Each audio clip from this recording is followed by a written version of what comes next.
Welcome back to HOA Women's Stories. Today's drama will leave you speechless. Imagine moving into your dream home, only to have a Karen from the HOA march up and demand that your private pool belongs to the neighborhood. She tried to claim it, control it, and even restrict the family who built it. But what she didn't expect was the shocking proof that turned the entire community against her. Stay tuned until the end, because this story takes twists you won't see coming. And don't forget, please subscribe to HOA Women's Stories for more unbelievable HOA dramas and Karen showdowns just like this one. When a family finally moves into their dream home, they expect peace, comfort, and the joy of enjoying the little luxuries they worked so hard to earn.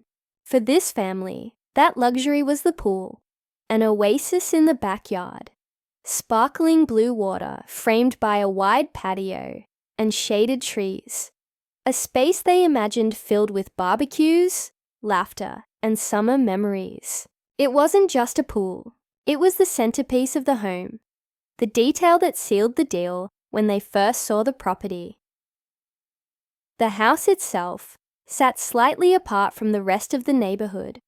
On a lot larger than most, the architecture was older than many of the surrounding properties, giving it a sense of history. It had once belonged to a retired couple who had taken great care in maintaining it, and the pool had been their pride and joy. When the family closed on the property, the paperwork clearly detailed that the pool was part of the private lot, maintained entirely by the homeowner, with no mention of the homeowners association having any claim to it.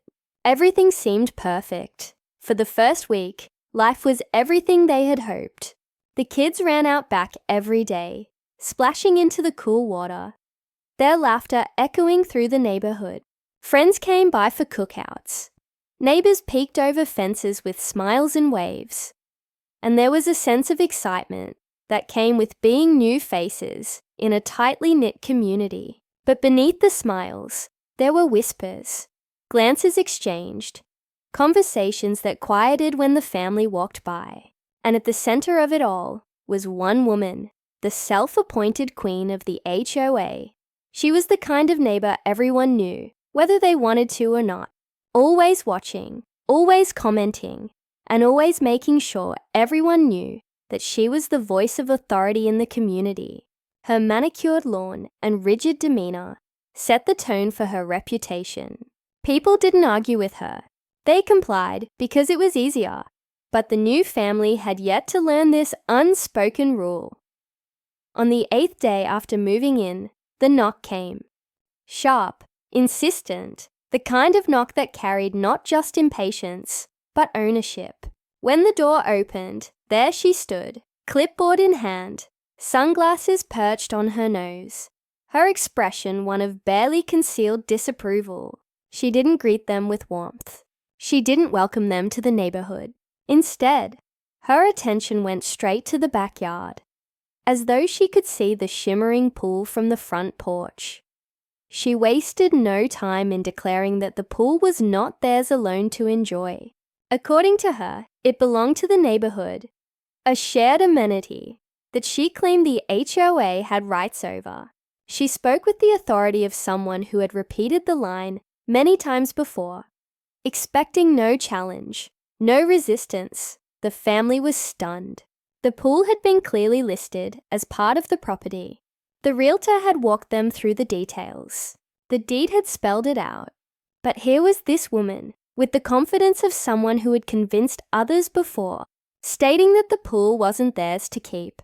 At first, the family thought it was a misunderstanding, something that could be resolved with a quick conversation or a review of the documents. They explained that the pool was on private property, part of their deed. But the woman shook her head, claiming that regardless of the paperwork, the community had always treated the pool as a shared space. She insisted that it had been used by neighbors for years, and that tradition gave the HOA authority to continue doing so. The audacity left the family speechless. But it was only the beginning. Over the next few days, the tension escalated. The HOA president began spreading her version of the story, that the new family was trying to steal the neighborhood pool, depriving everyone else of a community amenity. Suddenly, the friendly waves from neighbors faded. Whispers grew louder.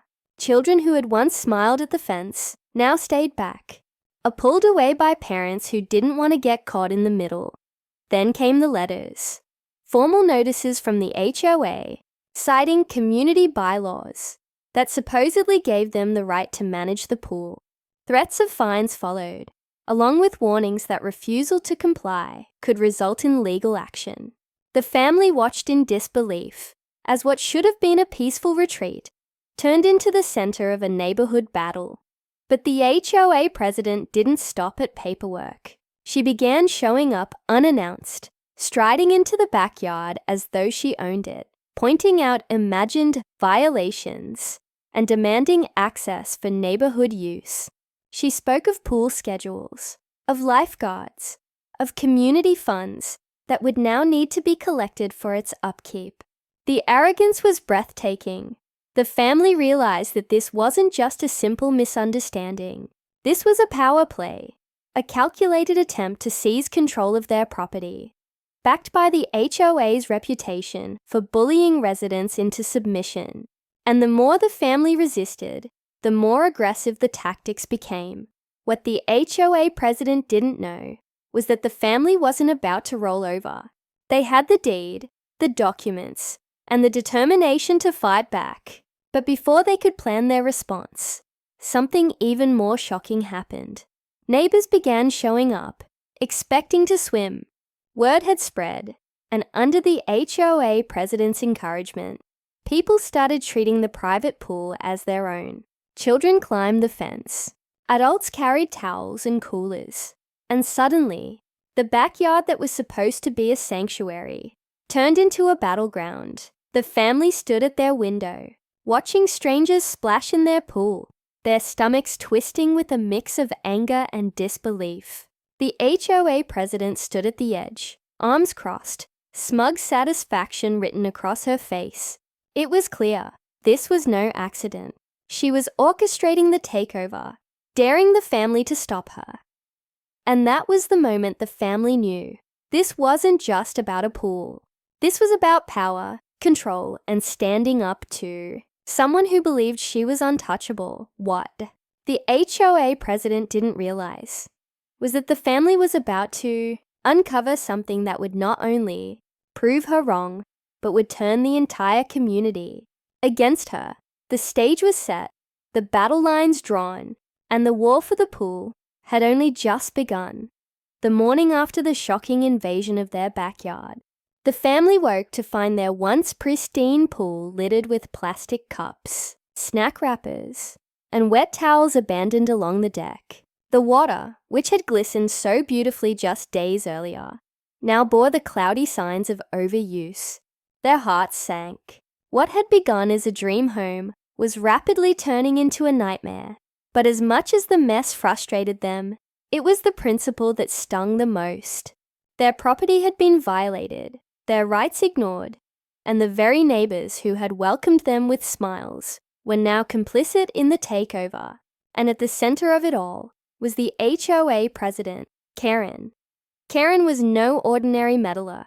She was the kind who thrived on control, who measured her influence, not by kindness, but by domination. She had ruled the neighborhood for years, unchallenged and unchecked, using fear and intimidation as her tools. To her, the pool wasn't just a body of water. It was an opportunity to reinforce her power. Determined not to be bullied, the family pulled out their paperwork. The deed clearly outlined the property boundaries, including the pool. It was indisputable. They gathered every document from the purchase, inspection reports, survey maps, even old photos of the pool from the listing. Each piece of evidence was proof that the pool belonged solely to them. Armed with this, they prepared to confront the HOA formally. But Karen had anticipated resistance. Before the family could even present their evidence, another letter arrived. This one was more aggressive than the last. It claimed the family was illegally restricting community access to what Karen called the neighborhood pool.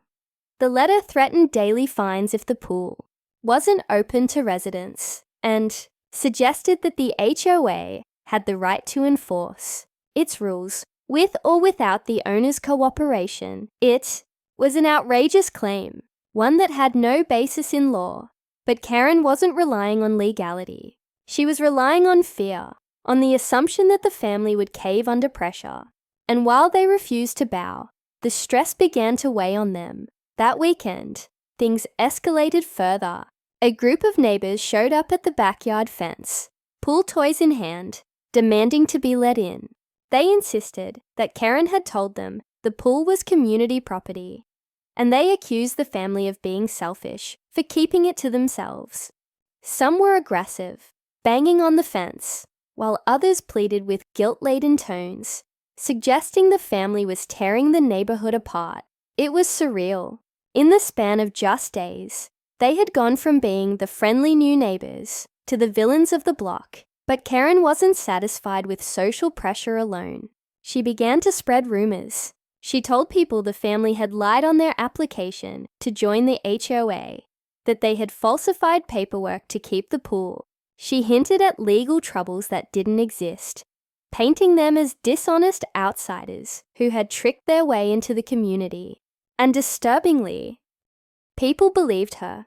The family decided enough was enough. They contacted an attorney who reviewed the documents and confirmed what they already knew. The pool was undeniably part of their private property, and the HOA had absolutely no claim to it. Not only that, but Karen's threats of fines and enforcement were baseless, and her attempts to take over the pool were a blatant abuse of power. Armed with legal backing, the family prepared to push back. But just as they were gathering their strength, Karen launched her boldest move yet. One morning, the family stepped outside to find a sign staked in their front yard. It bore the HOA's logo and declared in bold letters, "Community pool entrance around back." It was an open invitation, directing every resident to their private backyard. The audacity was staggering. Karen had not only ignored the family's rights, she had publicly claimed ownership of their property. And within hours, neighbors began trickling in, towels over their shoulders, treating the backyard as though it were a public park. Some even thanked Karen for finally reopening the pool. The family was furious. They confronted Karen at the HOA office, presenting their deed, their paperwork, their attorney's statement.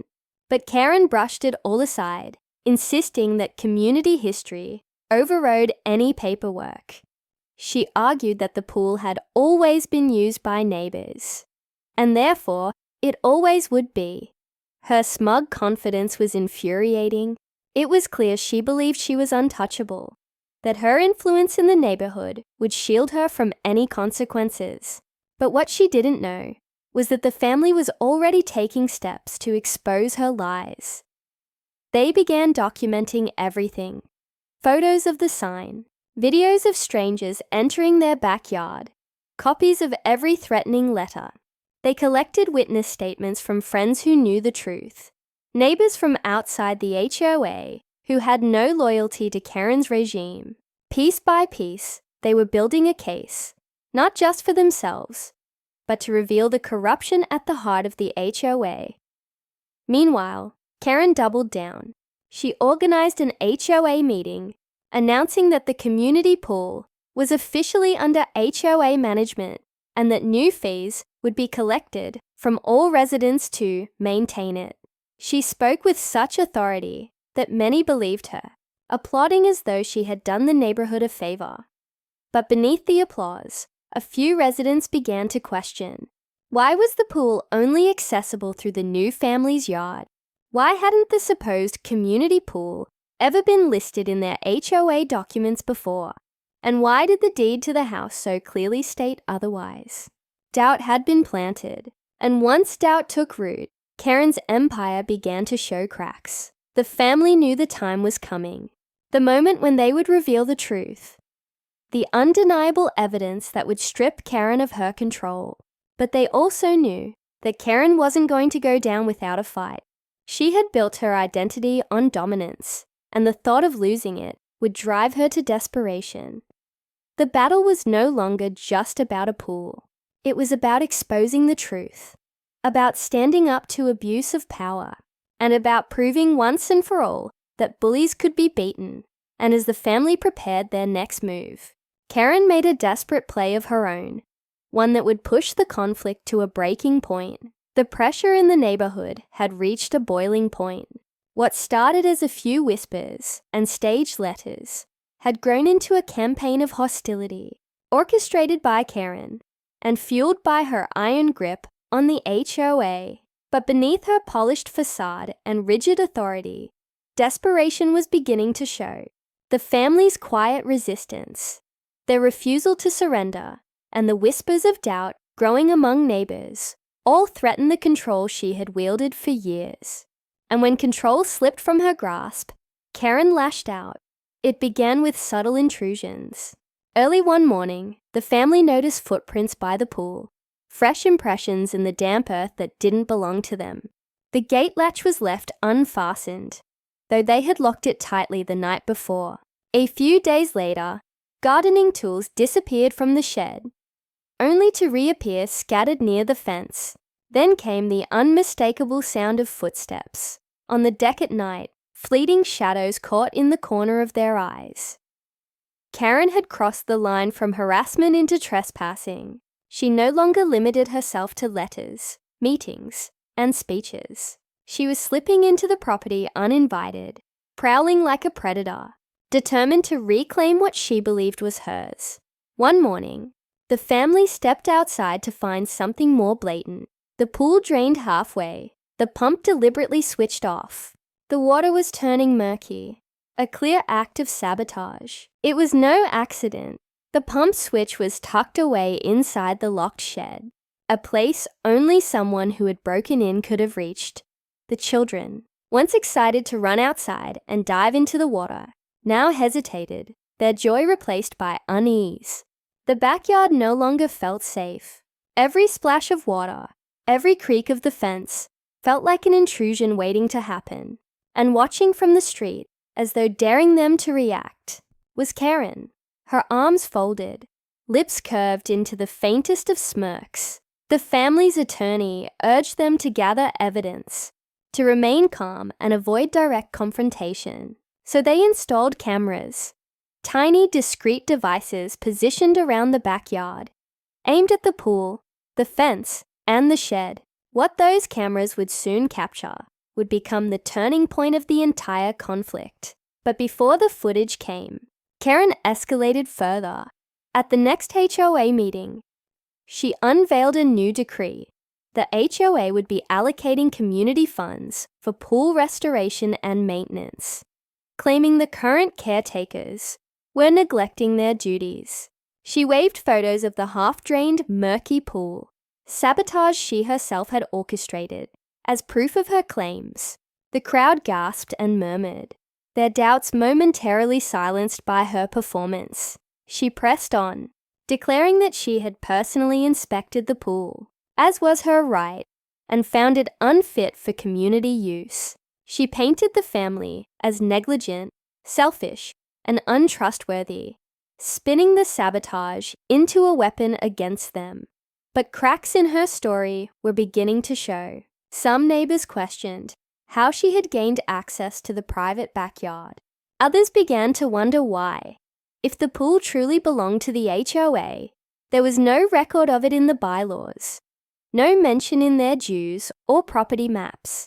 Karen deflected, ridiculing anyone who challenged her, but the seeds of doubt were growing deeper. That night, the cameras recorded their first undeniable proof. At 2 a.m., a figure crept into the backyard. The footage was grainy, but the posture was unmistakable. Clipboard tucked under her arm, flashlight in hand. Karen climbed over the fence and marched straight to the pool. She dipped the flashlight beam into the water, scribbled something on her clipboard, then yanked at the pump switch once more. She lingered by the shed, rooting through items, as though searching for more to use against the family. Finally, she left, climbing back over the fence with the same eerie determination she had arrived with.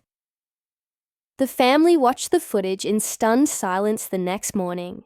There it was, irrefutable proof of trespassing, sabotage, and harassment.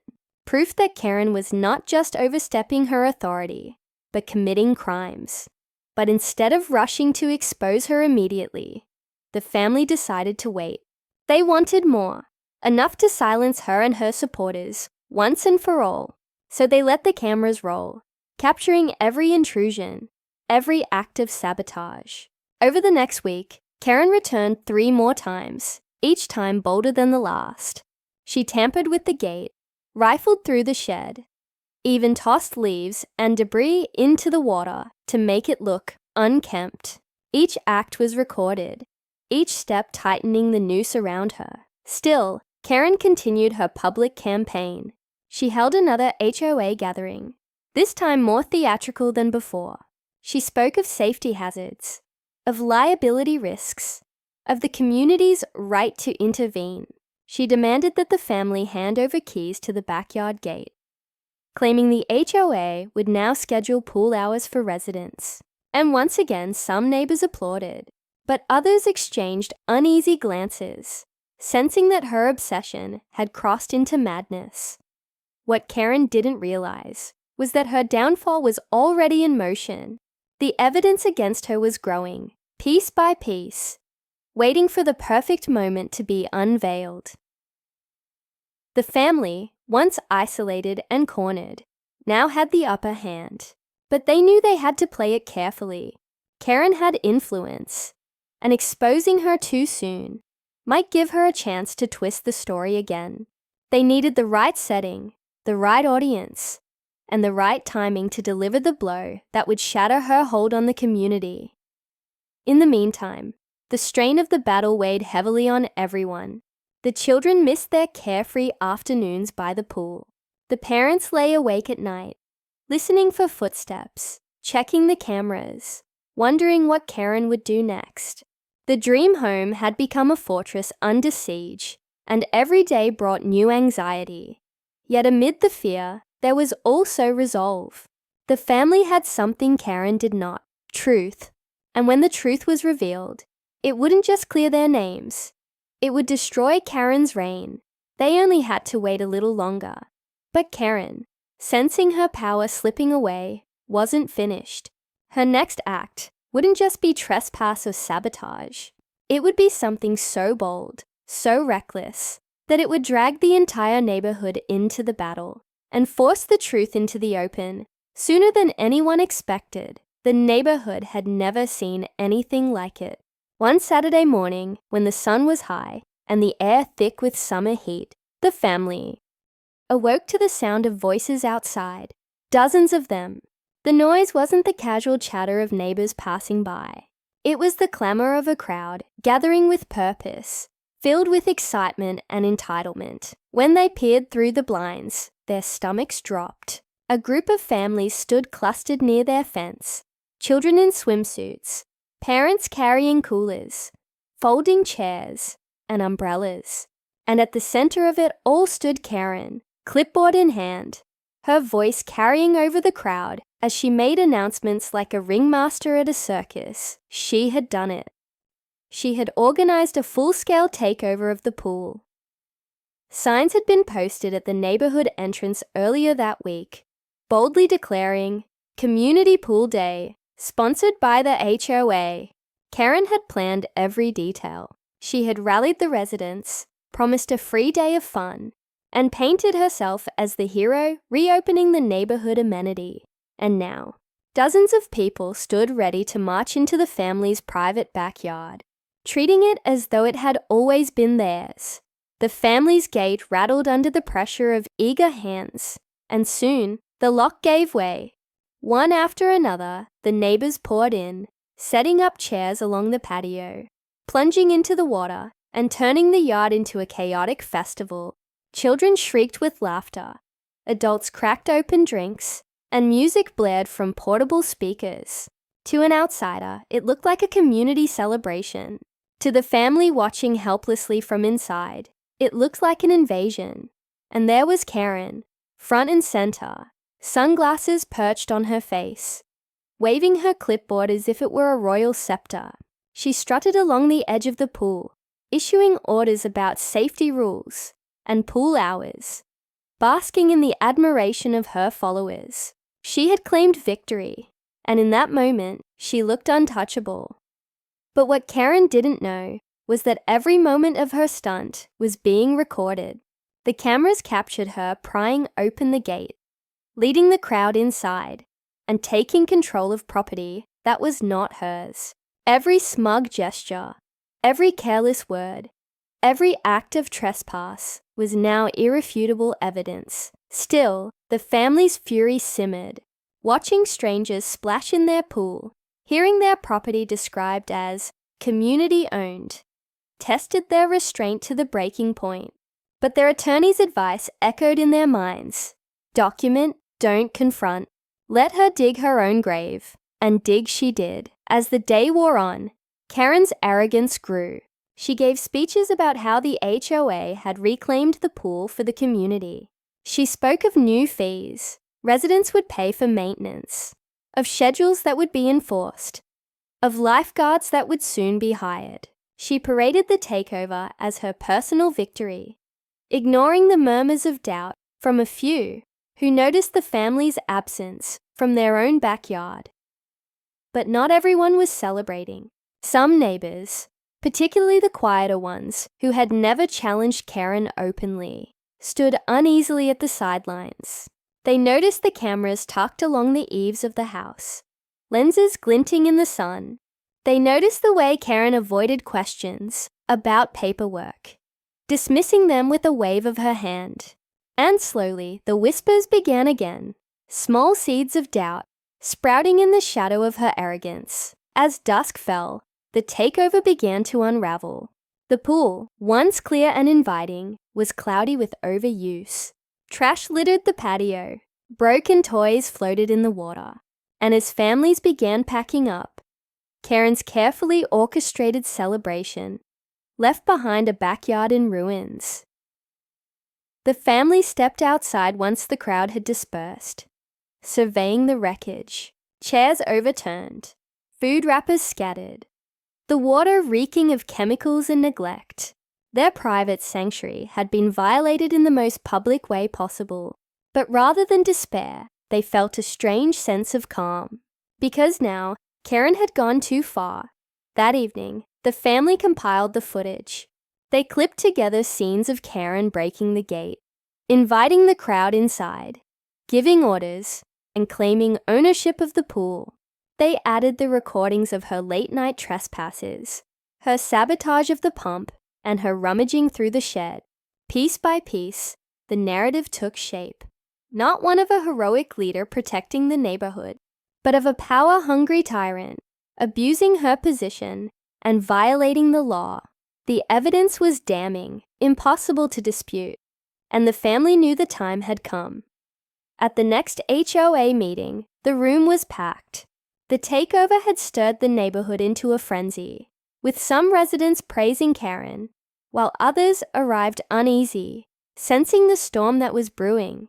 Karen stood at the front, glowing with self-importance, ready to announce her plans for the pool's future management.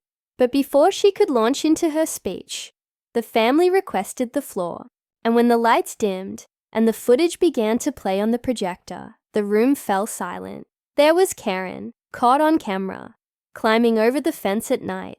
There she was, draining the pool, scattering debris, breaking the pump. There she was again, ripping open the gate, leading the crowd into a backyard that was not hers, announcing rules as if she were the rightful owner. Gasps rippled through the room. Faces turned from shock to anger, whispers swelling into outrage. Some residents stared at Karen in disbelief, their loyalty crumbling as the truth played before them. Others muttered about lawsuits, fines, even criminal charges. Karen's face drained of color. She stammered, tried to deflect, claimed the footage was fake, doctored, a fabrication. But the evidence was too clear, too detailed, too overwhelming to dismiss. Her mask of control cracked, and for the first time, the queen of the HOA looked powerless. The family ended the presentation with the deed itself. Displayed for all to see, it left no room for argument. The pool was private property, listed in black and white. The HOA had no authority over it. Every claim Karen had made, every threat, every demand, had been a lie. The room erupted. Some residents shouted at Karen, demanding answers. Others walked out in disgust, unwilling to hear another word. The once unchallenged ruler of the neighborhood now stood cornered, her power shattered by her own arrogance. And yet, even in the face of undeniable proof, Karen wasn't ready to surrender. Her voice, trembling but defiant, cut through the chaos as she made one last desperate declaration, one that would push the conflict to its final, explosive conclusion. The HOA meeting had ended in chaos. Neighbors stormed out, some furious at Karen for deceiving them, others simply shaken by the footage they had just seen. For the first time in years, Karen's grip on the community had slipped. But as the crowd dispersed and murmurs of lawsuits filled the air, Karen herself refused to back down. She stood rigid at the front of the room, her face pale, but her eyes burning with defiance. To her, the evidence wasn't the end. It was an attack, an insult she couldn't allow to stand. She didn't see herself as defeated. She saw herself as a victim of betrayal. And when a woman like Karen felt cornered, she didn't retreat. She lashed out. The very next day, letters began arriving again. But these were unlike the earlier ones. They were bolder, harsher, dripping with venom. She accused the family of harassment, of falsifying evidence, even of endangering children by hoarding the pool. She demanded the HOA board take emergency action to remove them from the community, threatening lawsuits of her own if they didn't comply. It was a last-ditch effort to intimidate, to regain control through sheer aggression. But it didn't work. The board, rattled by the footage, was no longer eager to side with her. They responded with silence, unwilling to defend her, but too timid to confront her directly. Karen had ruled for so long that even in her collapse, the board cowered. But Karen wasn't done. That weekend, the family awoke to yet another invasion. This time, it wasn't neighbors trickling into the pool. It was Karen herself, marching boldly into the backyard in broad daylight. She carried a chain and a padlock, her intention clear. She meant to secure the gate with her own lock, a cutting off the family from their own property. The family watched in disbelief as she wrapped the chain around the latch, her hands shaking, her expression wild with determination. She muttered to herself, scribbling notes on her clipboard, as though documenting her own crime would somehow legitimize it. But what she didn't realize was that the cameras were rolling again. Every frantic motion, every clink of the chain, every furious scribble was recorded in crystal clarity. The family called the police. When the squad car pulled up, red and blue lights flashing against the manicured lawns, the neighborhood gathered, drawn by the commotion. And there was Karen, standing at the gate, chain in hand, caught in the act. The officers listened patiently as the family presented their deed, their attorney's statement, and the hours of footage. Then they turned to Karen, who launched into a tirade about community rights and tradition. She pointed at neighbors, demanding their support, but none stepped forward. They shifted uncomfortably, avoiding her gaze. Unwilling to be dragged further into her delusion, the officers warned her firmly. The pool was private property. She had no claim to it.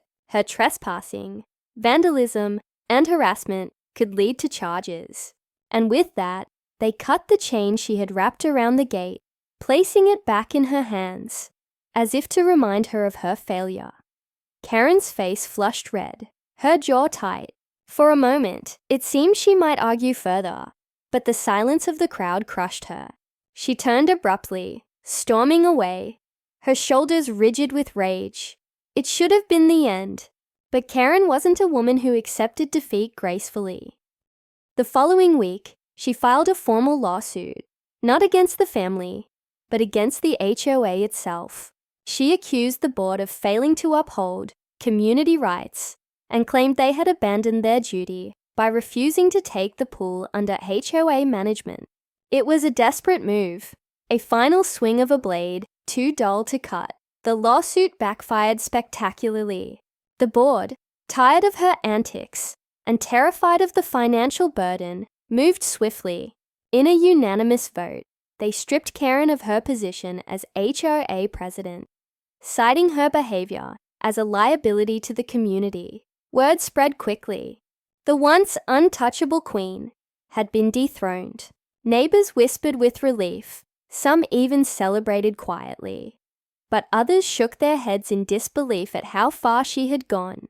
Karen's downfall, however, was not without collateral damage. The neighborhood was fractured.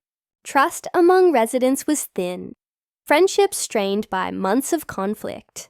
The family who had once been seen as outsiders were now vindicated, but the victory was bittersweet.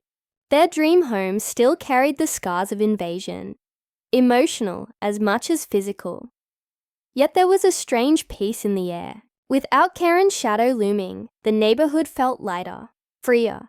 People who had once avoided the family now approached cautiously, offering apologies, baked goods, and awkward attempts to rebuild trust.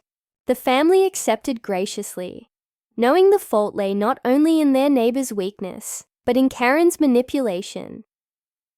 Karen, however, refused to fade quietly. She lingered in the neighborhood like a ghost, her house dark, blinds drawn, her presence marked only by the occasional glare from behind a window. She had lost her title, her influence, and the loyalty of those she once commanded. But in her mind, she wasn't defeated, she was wronged. And she stewed in that belief, plotting, seething, waiting. For the family, the battle was won, but the war felt unfinished. They had exposed Karen, toppled her reign, and reclaimed their pool. Yet there was still the lingering question, would Karen let it go, or would she strike again from the shadows? The answer came sooner than anyone expected. Because Karen's obsession hadn't ended with the HOA, her next move would be personal, and far more dangerous than anything she had tried before. By now, Karen's fall from power was the talk of the neighborhood. Stripped of her presidency, abandoned by the board, and shunned by the very people she once commanded, her empire had crumbled. For most, that would have been the end. A humiliating defeat, a quiet retreat, a chance to lick wounds and disappear into obscurity. But Karen was not like most people. To her, the pool still represented something she could not release: control, pride, and the illusion of authority she had built her identity upon. Even stripped of titles and power, she clung to the belief that she was right, that she had been cheated, that the world had conspired against her, and that obsession, festering in silence, pushed her toward the edge of recklessness. The family, meanwhile, began to rebuild their peace. With the HOA no longer harassing them, they focused on restoring their backyard. The pool was cleaned, the pump repaired, and the laughter of children once again filled the air. For the first time in months, it felt like home again. Yet the shadow of Karen lingered. Every creak of the fence, every car slowing on the street, every glimpse of movement behind Karen's drawn blinds reminded them that the battle wasn't truly over. And then, one night, it happened. The cameras caught her again. At nearly midnight, Karen crept into the backyard. But this time she wasn't carrying a clipboard or chain. She carried a bucket, a jug of chemicals clutched against her chest. Her plan was unmistakable: to poison the pool, to destroy what she couldn't control. The footage showed her pouring the chemicals into the water, her movements frantic, her expression wild. The family, alerted by the motion sensors, rushed out to confront her. For the first time, they didn't stay behind their blinds or rely solely on documentation. They stood face to face with Karen, her hands trembling, the empty jug clattering to the ground at her feet. Neighbors, roused by the commotion, poured into the street. Lights flicked on, voices rose, and soon a crowd had gathered at the fence, watching the scene unfold. The woman who had once ruled them with fear now stood exposed under the glare of flashlights and camera lenses, caught in the act of sabotage. The police arrived swiftly. This time, there was no warning, no quiet dismissal. Karen was handcuffed in front of the entire neighborhood, her protest shrill and incoherent. She shouted about her rights, about the community's pool, about conspiracies and betrayals. But her words fell on deaf ears. All anyone could see was the evidence, the poisoned water, the footage, the jug in her hands. As the squad car pulled away, silence hung over the crowd. No one cheered, no one gloated. They simply watched, stunned, as the woman who had ruled their lives was driven away in disgrace. In the days that followed, the fallout was swift. Karen faced charges of trespassing, vandalism, and reckless endangerment. The HOA board, desperate to save face, publicly condemned her actions, distancing themselves from the very woman they had once obeyed without question. Neighbors who had supported her sheepishly apologized, some too ashamed to look the family in the eye. And the family? They were finally free. The pool, once a battleground, returned to being what it was always meant to be, a place of joy, of family, of peace. Children splashed without fear. Barbecues filled the air with the scent of summer, and the tension that had gripped the community slowly faded. But the story of Karen lived on. It became a cautionary tale, whispered over fences and recounted at block parties. A reminder of how power, when left unchecked, could twist someone into believing they owned what was never theirs.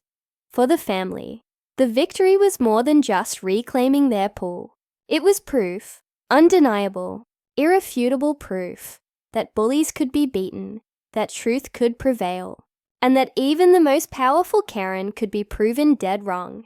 And so, their dream home was restored, not just in bricks and mortar, but in spirit. The HOA would never try to claim their pool again. And Karen, she had sealed her fate with her own arrogance, forever remembered as the neighbor who tried to steal what wasn't hers and lost everything in the process. And that's how one homeowner turned the tables and proved Karen dead wrong. What started as a simple backyard dream turned into a full-blown HOA showdown with lies, power struggles, and sabotage, until the truth exposed everything. If you enjoyed this unbelievable drama, make sure to subscribe to HOA Women's Stories for more jaw-dropping tales of Karens, HOAs, and neighborhood chaos. You won't believe until you hear it. Because trust me, this story might be over, but the next one is even wilder.